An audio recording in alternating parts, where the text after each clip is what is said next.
En este cuarto día de este cursillo de Mariología, que tiene como título Madre de nuestra Fe, quiero desarrollar, después de haber desarrollado el primer día, hago un breve recordatorio, el primer día cuáles son las razones para profundizar en la Mariología, el segundo día las bases escriturísticas de la Mariología, el tercer día desarrollé pues lo que es el dogma de la maternidad divina y de la virginidad perpetua de María. En este cuarto día vamos a hablar de la Inmaculada Concepción y de la Asunción de María a los cielos. Estos dos dogmas, que son los dogmas, para entenderlos, los más jóvenes en el tiempo, los últimos en haber sido proclamados por la Iglesia, el de la Inmaculada y el de la Asunción a los cielos, en el fondo lo que está en juego, lo que se subraya, lo que se afirma con ellos es la participación perfecta de María en la redención de Jesucristo. La Inmaculada Concepción es pues, el misterio de la redención de Jesucristo en María perfectamente alcanzado. María ha sido la perfectamente redimida hasta el punto de que fue preservada del pecado. Y como la victoria sobre Cristo también es el que vence no solo al pecado, sino el que vence a la muerte, pues la asunción de María a los cielos en cuerpo y alma es también participar de la victoria de Cristo no solo sobre el pecado, Inmaculada Concepción, sino sobre la muerte, asunción a los cielos. Bien, pero vamos punto por punto a irlo desgranando. Primeramente, la Inmaculada Concepción de la Virgen María. Al igual que ayer os comenté, cuando hablábamos de la maternidad divina de María, que la fe del pueblo de Dios ha ido muchas veces en la historia por delante de la proclamación de los dogmas de la Iglesia. El pueblo creyendo, el pueblo confesando la fe, ha abierto camino para que los teólogos y los pastores y los obispos y los papas, también inspirados por el mismo Espíritu Santo, que inspira también al pueblo de Dios, formulen los dogmas, ¿no? Bueno, pues en el caso de la Inmaculada Concepción, de una manera muy especial. No olvidemos que la proclamación del dogma de la Inmaculada Concepción por parte del Papa Pío IX fue en el año 1854, como quien dice, antes de ayer, en la historia de la Iglesia, de una manera pues, muy reciente, ¿no? Y que hubo pues, ni más ni menos que 18 siglos en los que todavía el dogma de la Inmaculada Concepción no estaba proclamado. Entonces, alguno puede pensar, entonces no se creía en la Inmaculada Concepción hasta esa fecha en la que fue proclamado el dogma. No, se había iniciado mucho antes, ¿no? Esa fe en la Inmaculada Concepción, pero bien es cierto que existía todo un proceso, un increscendo de ir poco a poco tomando conciencia de esta verdad de fe, no exenta también de polémicas. Ayer hablábamos en el tercer día de este curso de Mariología la polémica que supuso dentro de Constantinopla el debate sobre que la afirmación de que María era Madre de Dios. También existieron, ¿no?, grandes controversias pues, para la afirmación de que María es inmaculada. Fue España principalmente, la nación que más aportó en la afirmación de la fe en María como María Inmaculada. Os cuento algunos detalles que son hermosos y también son conmovedores, ¿no? Por ejemplo, entre el siglo XV y XVI, en España había un refrán que quería como dar una razón teológica de cómo obviamente María tenía que haber sido concebida sin pecado original. Porque el argumento era el siguiente, ¿no? Es que Jesús era su hijo, y un buen hijo para su madre quiere lo mejor, y además al mismo tiempo era Dios y podía hacerlo, ¿no? Entonces, fijaros, el refrán era el siguiente: si quiso y no pudo, no es Dios. Si pudo y no quiso, no es hijo. Dígase pues que pudo y quiso. O sea, Jesucristo puede hacerle a su madre inmaculada porque es verdadero Dios, y quiere hacerla inmaculada porque es un hijo que ama a su madre, ¿no? Es un refrán precioso, ¿eh? Os lo repito. Si quiso y no pudo, no es Dios. Si pudo y no quiso, no es hijo. Dígase pues que pudo y quiso, ¿no? Es precioso. El caso es que sí, existió un gran debate entre los que se llamaban inmaculistas y los maculistas. La orden de los dominicos, siguiendo un poco, ¿no?, pues algunos escritos de Santo Tomás de Aquino, que Santo Tomás de Aquino pues no hablaba de que María fuese concebida sin pecado, sino que fue limpiada después en el seno, ¿no?, en el seno de su madre. Bueno, sin embargo, los franciscanos eran inmaculistas, decían que fue concebida sin pecado original. Había un debate que estaba sobre todo representado entre los dominicos maculistas y los franciscanos inmaculistas, y la verdad es que el debate dio para muchas polémicas, ¿no?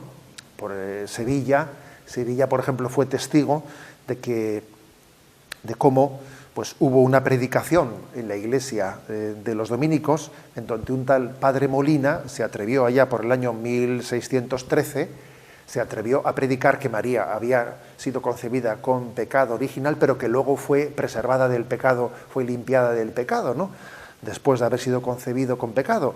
Y entonces ese tal predicador Molina pues, levantó la indignación de la población de Sevilla, que era muy devota de la Virgen María, y también dieron a luz, hubo una especie de levantamiento popular el 8 de septiembre, el día de la Natividad de María de 1613, y por la calle aquellos sevillanos amantes de María Inmaculada iban diciendo: aunque lo diga Molina y los frailes de Regina y su padre provincial, María fue concebida sin pecado original. Bueno, son anécdotas preciosas de la historia, ¿no?, en las que se ve como un pueblo también que se enamora de la Virgen María es capaz también, ¿no?, de iluminar a la Iglesia en la confesión de la fe. Por ejemplo, Sevilla hizo un voto, la ciudad hizo un voto en 1617 de afirmar la Inmaculada Concepción, y fueron muchas las cofradías, universidades que pedían, que exigían como condición a sus alumnos que se matriculaban el que confesasen la Inmaculada Concepción.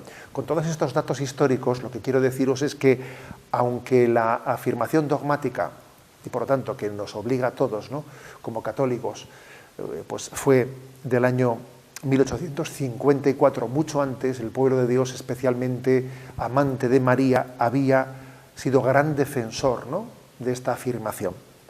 Como digo, Pío IX, en 1854, declara lo siguiente: declaramos, afirmamos y definimos que ha sido revelada por Dios y de consiguiente que debe ser creída firme y constantemente por todos los fieles, la doctrina que sostiene que la Santísima Virgen María fue preservada inmune de toda mancha de culpa original, en el primer instante de su concepción, por singular gracia y privilegio de Dios omnipotente, en atención a los méritos de Jesucristo, Salvador del género humano. Esta afirmación dogmática, obviamente, tiene fundamentos bíblicos, claro que los tiene, ¿no? Ese famoso pasaje que tantas veces estamos citando en este cursillo de Mariología, Génesis 3:15, ¿no? Pongo hostilidades entre ti y la mujer, entre tu descendencia y su descendencia. Es decir, la enemistad entre Jesús y el diablo es total, y también esa lucha entre Jesús y el diablo es también cogida como testigo por María, por lo tanto no cabía en ella pecado alguno. Y acordaros de Lucas 1:28, es llena de gracia, que jaritomene, llena de gracia. Si es llena de gracia, ahí no cabe pecado alguno de ningún tipo, ni siquiera pecado original. Los padres de la Iglesia habían también utilizado muchas imágenes bíblicas aplicadas a María, que son muy bellas, y todas ellas apuntan en una dirección, apuntan en la dirección de la santidad de María. Por ejemplo, entre las imágenes de los padres está el llamarle a ella, llamarle Arca de Noé, porque sobrevivió al naufragio del pecado del mundo entero. El mundo entero fue náufrago, pero María era el Arca de Noé, la única alma pura entre todos los hombres, ¿no? También se le llama escala de Jacob, porque en el sueño de Jacob llegaba de la tierra al cielo una escalera por la que subían y bajaban los ángeles. María es esa criatura que sube y baja a Dios desde su Inmaculada Concepción, se le llama zarza ardiente. Moisés contempló perplejo cómo las llamas no consumían las zarzas, ¿no?, ni conseguían impedir su florecimiento. También se le llama torre inexpugnable, se le llama huerto cerrado, se le llama ciudad de Dios. Todas ellas son imágenes del Antiguo Testamento aplicadas a Dios en esta expresión torre inexpugnable, huerto cerrado. Están subrayando que dentro del corazón de María no entra el pecado. Es una torre inexpugnable, es un huerto cerrado, es la ciudad de Dios, donde solo habita la morada de Dios. Qué imágenes tan bellas, ¿no? Y cómo los padres de la Iglesia ven prefiguradas en estas imágenes del Antiguo Testamento el misterio de María. Sobre todo hay que decir que María es proclamada como la nueva Eva, que comparte la victoria del nuevo Adán, que es Jesucristo. Y un gran argumento, ¿no?, en favor de la Inmaculada Concepción es el hecho de que está muy relacionada, pues, con la virginidad de la cual hablábamos ayer, porque decíamos, si recordáis, en el día anterior de este cursillo, que la virginidad no se entiende solamente en el sentido físico de la palabra, sino también en el sentido espiritual de la palabra. Decíamos que decir que María es virgen es también afirmar que tiene un corazón totalmente integrado, plenamente indiviso, un corazón en el que no hay división de ningún tipo. Si hubiese habido algún tipo de pecado en María, su corazón no hubiese sido plenamente indiviso. Pero su corazón está plenamente unificado y entregado a Dios. Es la Inmaculada. En ese largo proceso hasta llegar a tomar esta conciencia no hay que escandalizarse en absoluto, ¿no?, pues de que hubiese percepciones equivocadas en los primeros momentos de la historia de la Iglesia. Recordad la promesa en la que se dice que el Espíritu Santo vendrá a iros poco a poco recordándoos, haciéndoos entender el sentido de todo lo que os he explicado. Y así, por ejemplo, pues en los primeros siglos, San Irineo, fijaros, no os va a sorprender lo que os voy a decir, ¿no? San Irineo él es un padre de la Iglesia que en ese primer momento él critica la precipitación de María en las bodas de Caná de Galilea por haberle pedido a su hijo que realizase ese milagro, y eso nos puede sorprender, ¿no? O Orígenes, por ejemplo, percibe que María vacila al pie de la cruz, o Tertuliano, San Ambrosio, San Juan Crisóstomo son de la opinión de que María en algún momento comete algún pecado que tuvo que ser limpiado por Jesucristo. Nos puede sorprender esto, ¿verdad?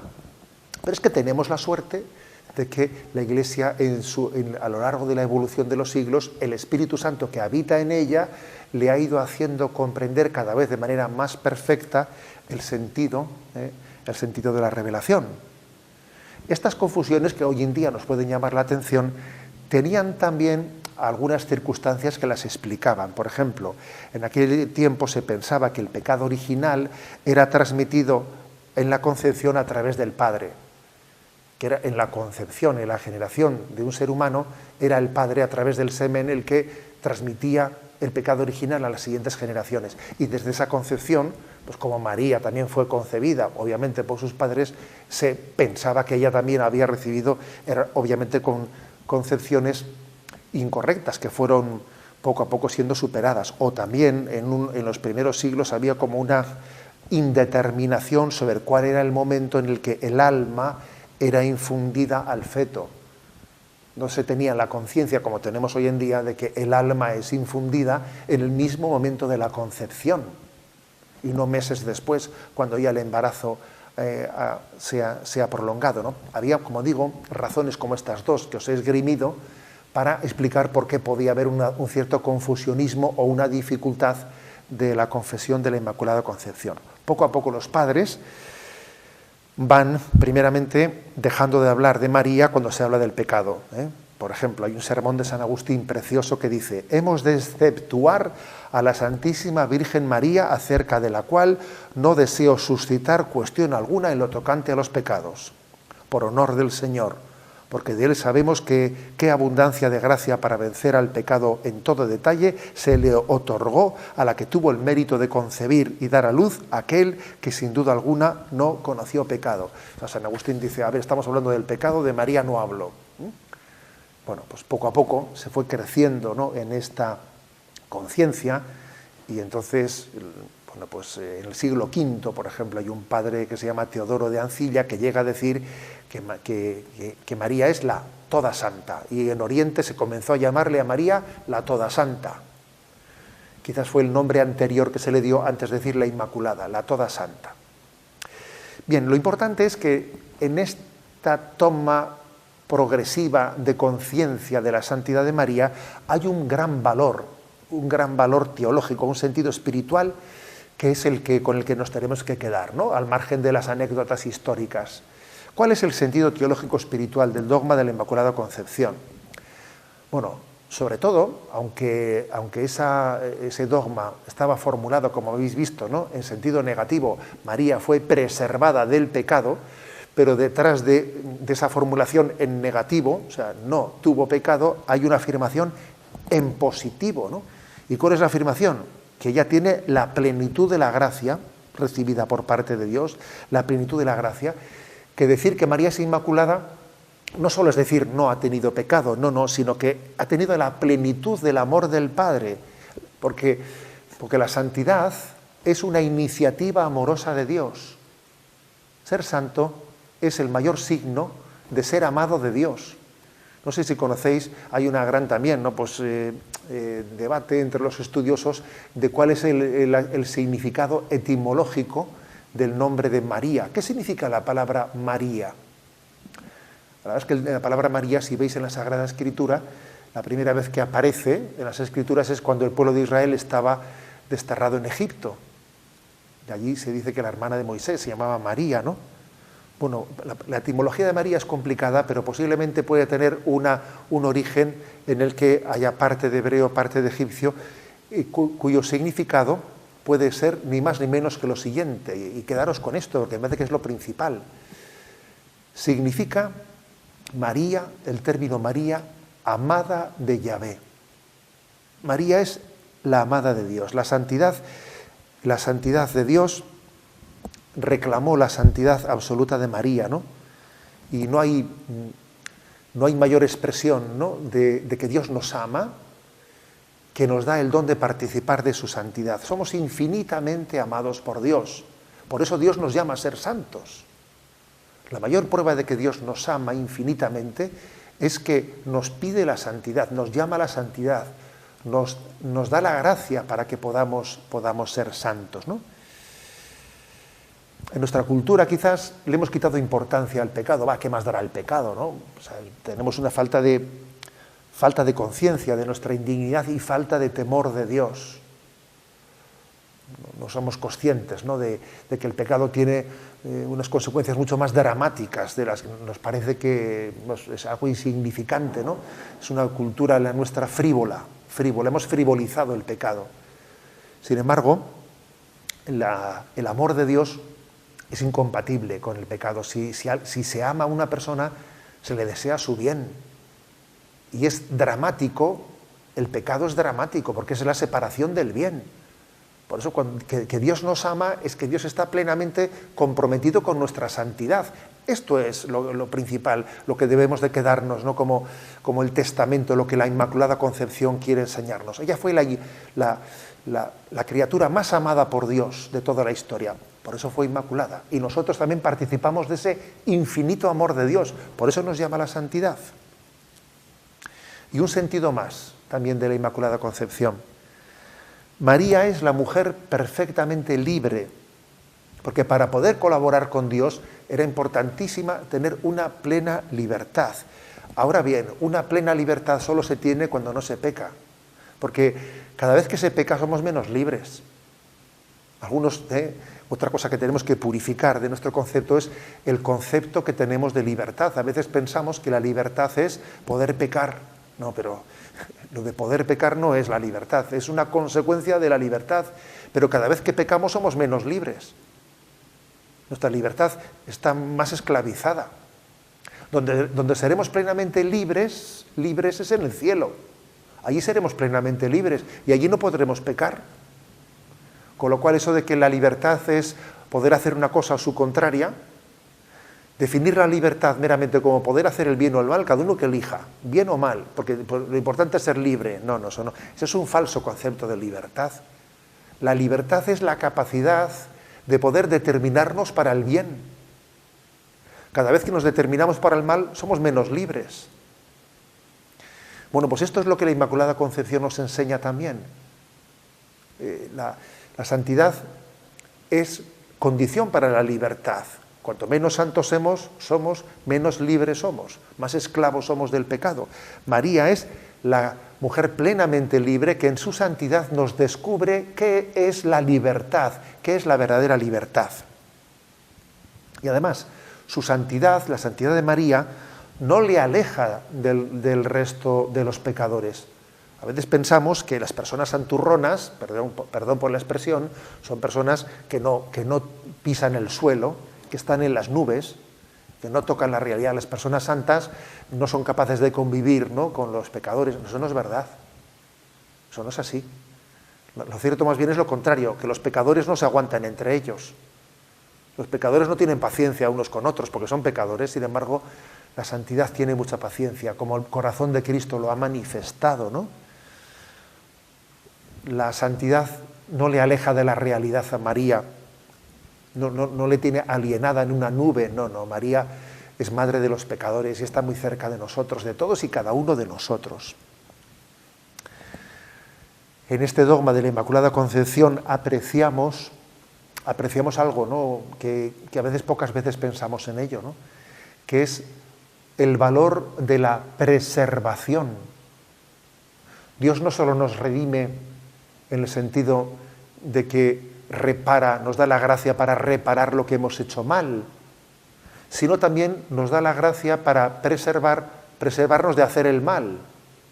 María fue preservada del pecado original. Nosotros también esa gracia la recibimos de una manera participada, no en cuanto al pecado original del que no hemos sido preservados, pero sí en cuanto a haber sido preservados de muchos pecados. A veces cuando vemos a hermanos nuestros caer de una manera esclava, con una esclavitud torpe en determinados pecados, ojo con mirarles por encima del hombro y decir, pero ¿cómo puede ser tan torpe? Pero es que no tiene fuerza de voluntad.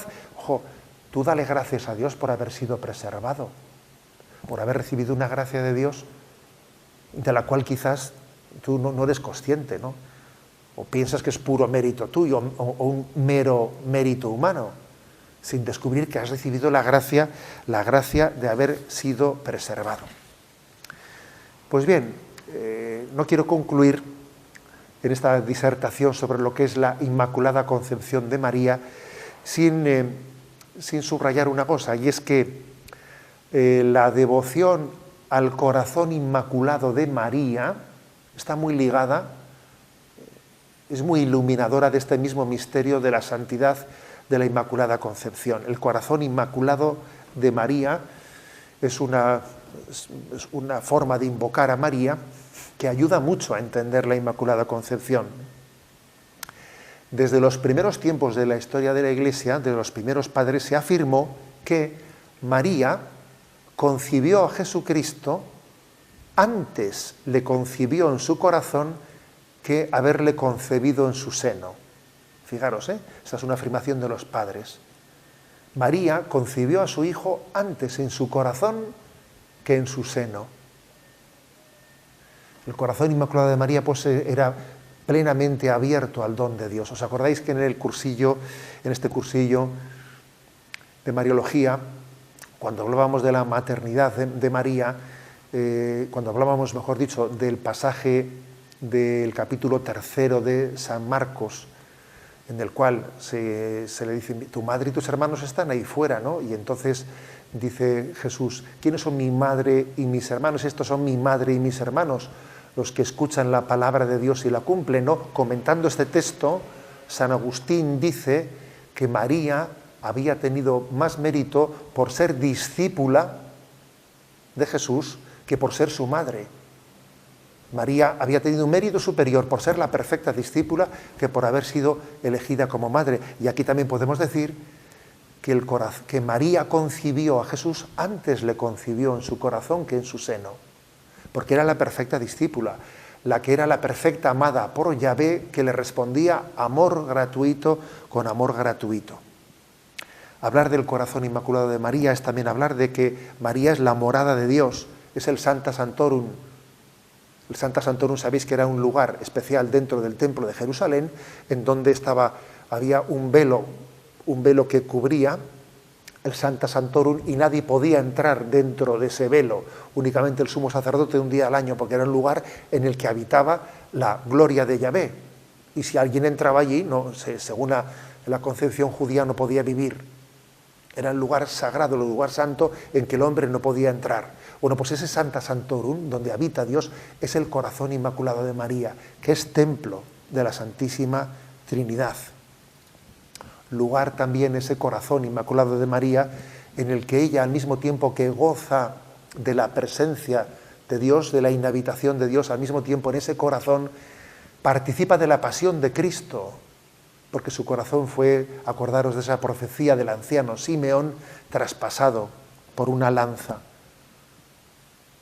María participa de la pasión de Cristo, igual que podemos decir que Cristo sigue padeciendo en el mundo, sigue llorando en la tierra, porque la pasión de Cristo continúa, también María sigue siendo copartícipe de esa pasión de su Hijo.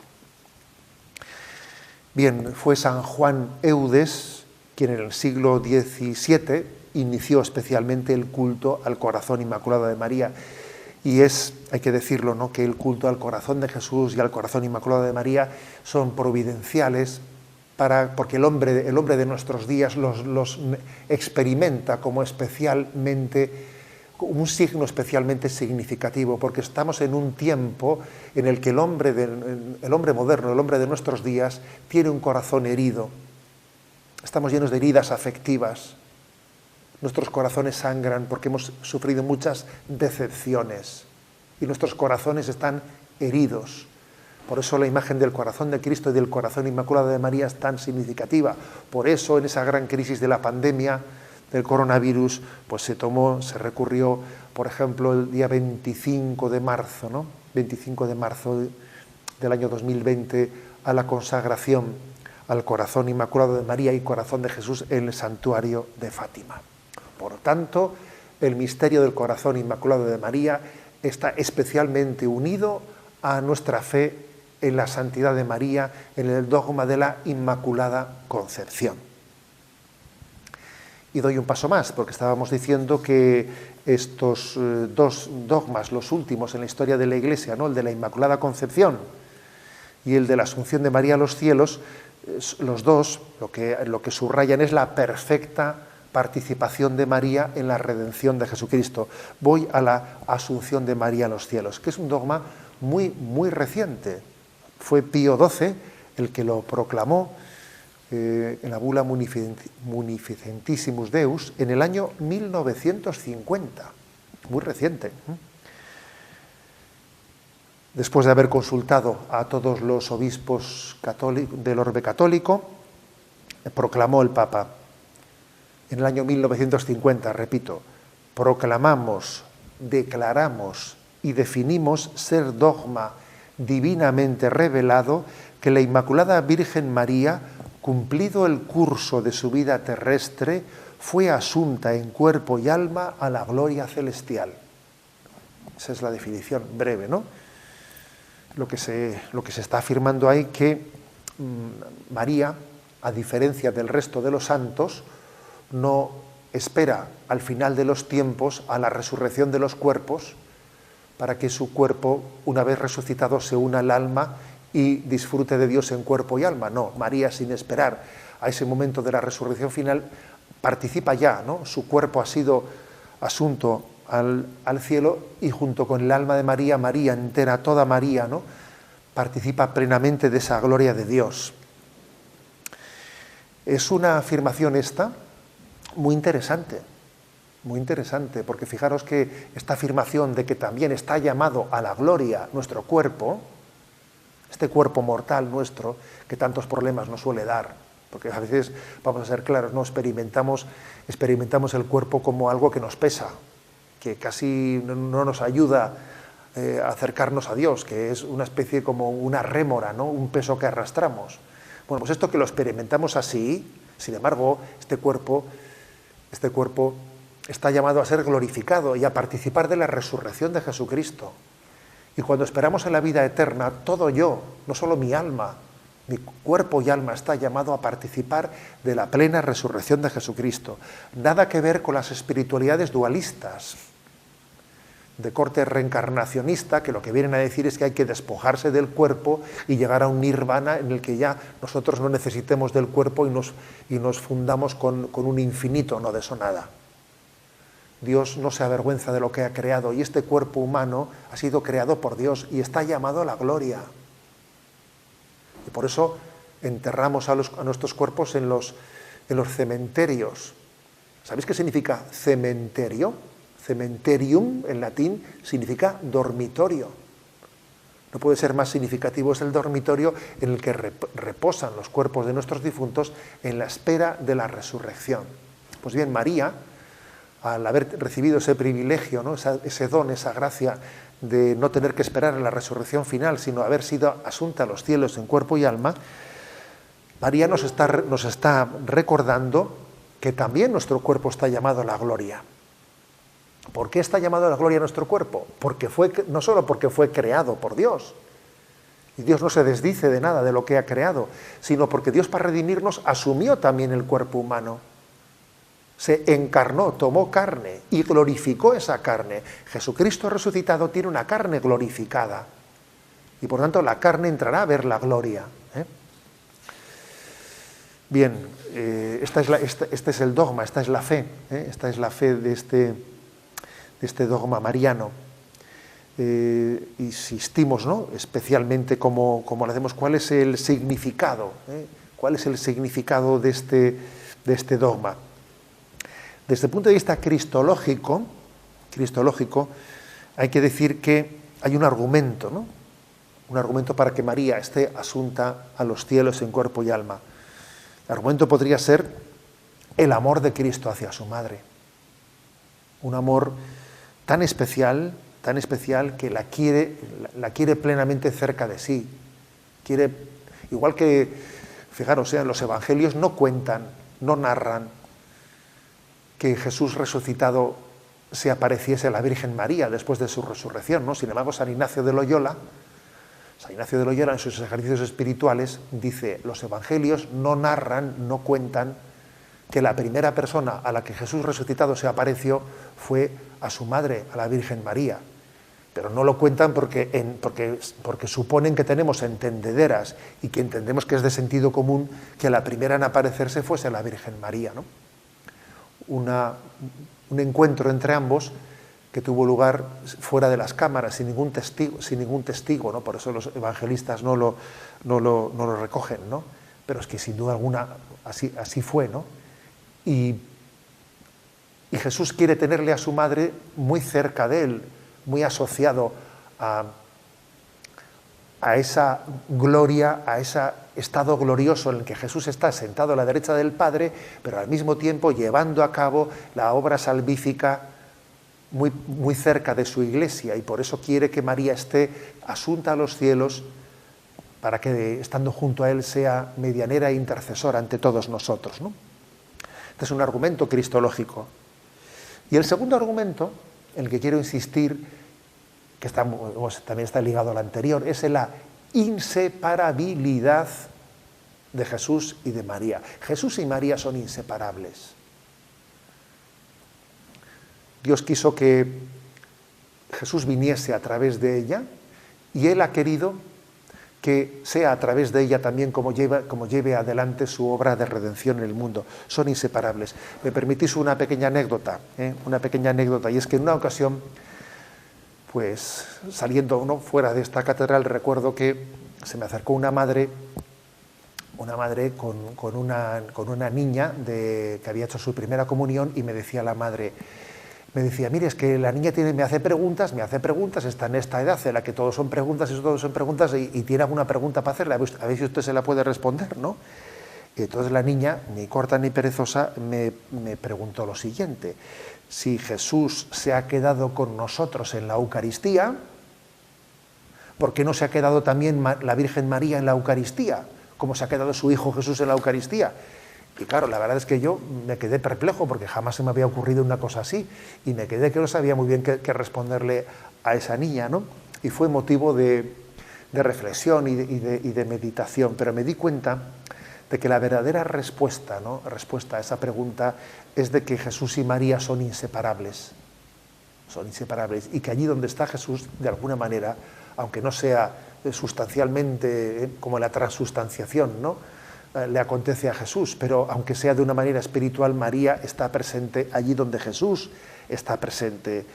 Es la embajadora de su Hijo. Donde está Jesús está también María, preparando nuestro encuentro con Jesús en la Eucaristía, ¿no? Así que aquella pregunta de aquella pequeña niña teóloga, que decía, ¿por qué no se ha quedado también la Virgen María en la Eucaristía, ¿no?, si Jesús también se ha quedado?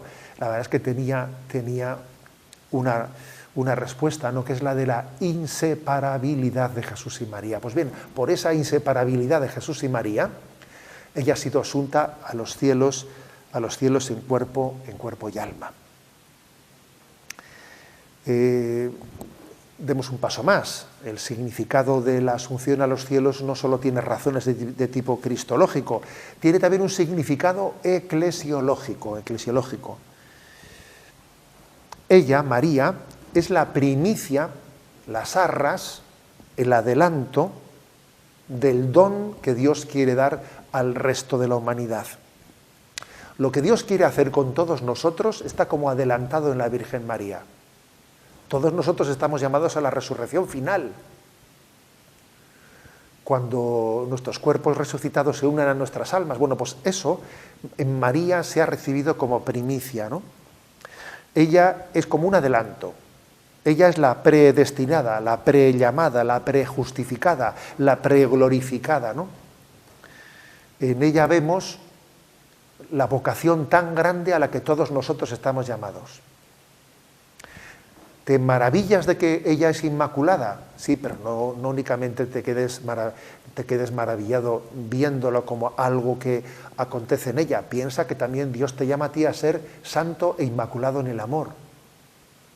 ¿Te maravillas de verla asunta a los cielos rodeada de ángeles? Sí, maravíllate, pero piensa también que esa es una vocación a la que tú y todos nosotros estamos llamados, ¿no?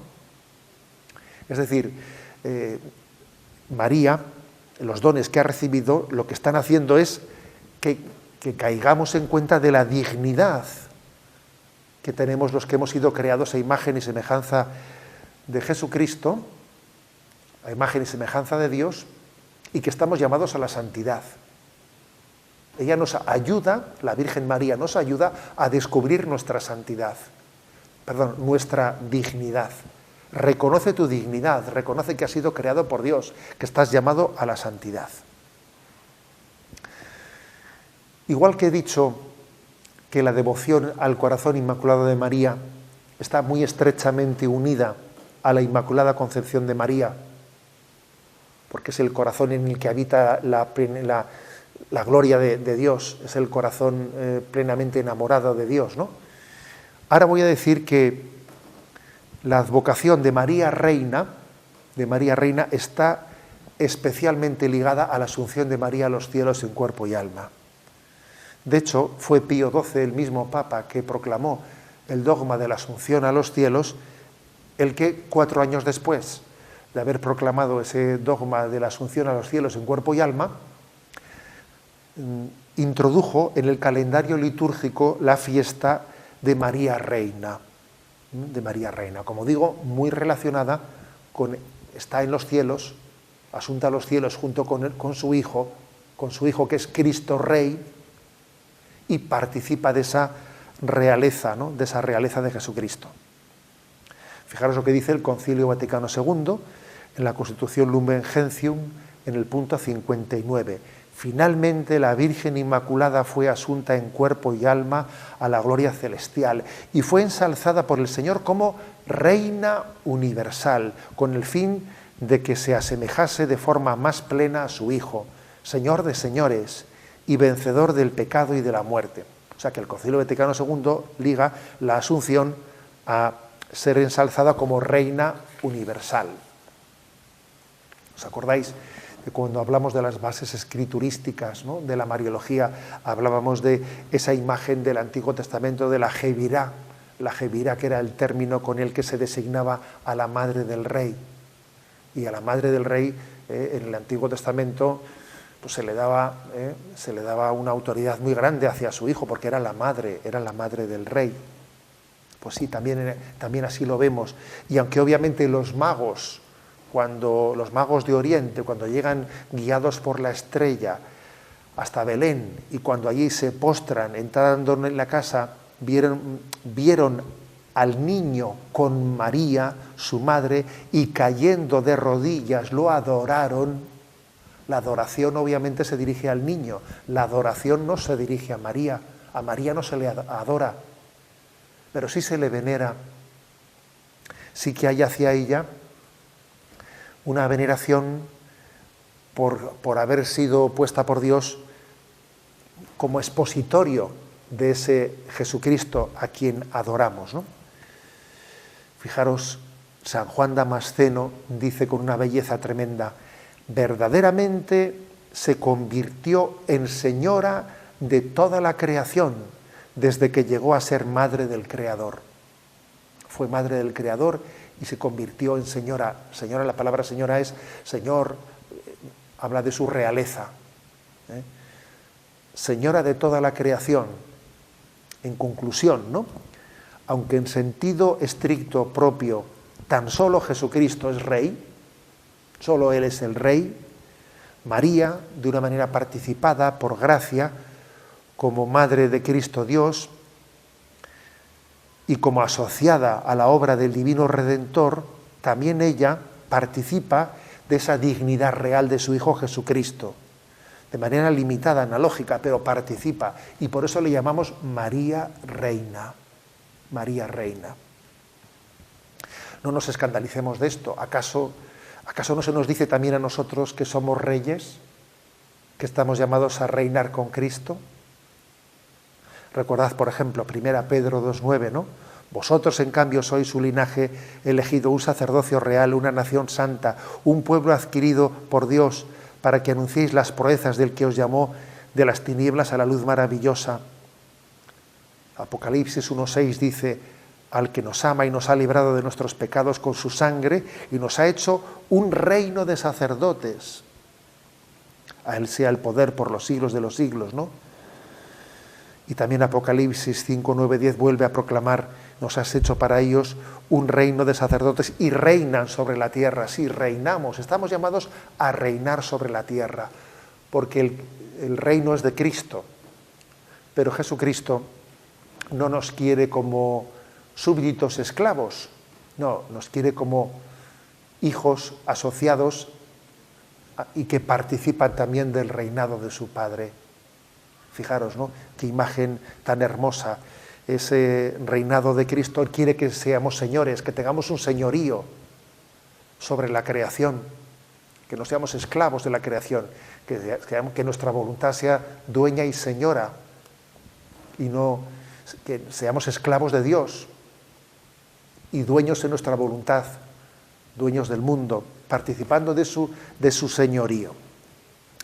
Pues bien, queridos hermanos, ¿no?, de esta manera hemos desarrollado en este cuarto día del cursillo, hemos desarrollado la doctrina referida a la Inmaculada Concepción y a la Asunción de María a los cielos, subrayando que la Inmaculada Concepción tiene una expresión muy especial en la devoción al corazón inmaculado de María, y subrayando que la Asunción de María a los cielos tiene también una expresión muy especial en la advocación de María Reina. Es la perfecta María, ella es la que ha recibido perfectamente la redención de Jesucristo. A ella le pedimos, y os invito a que nos unamos todos, ¿no?, a esta petición, que acojamos, que nos ayude ella a acoger perfectamente, ¿no?, esa redención de Jesucristo sobre nuestras almas. Continuaremos, Dios mediante, mañana en el último de los días ya, en el quinto y último día de este curso de Mariología, donde esperamos desarrollar pues, distintos aspectos de la espiritualidad de María y donde también queremos hablar sobre el culto a la Virgen María. Hasta mañana, si Dios quiere.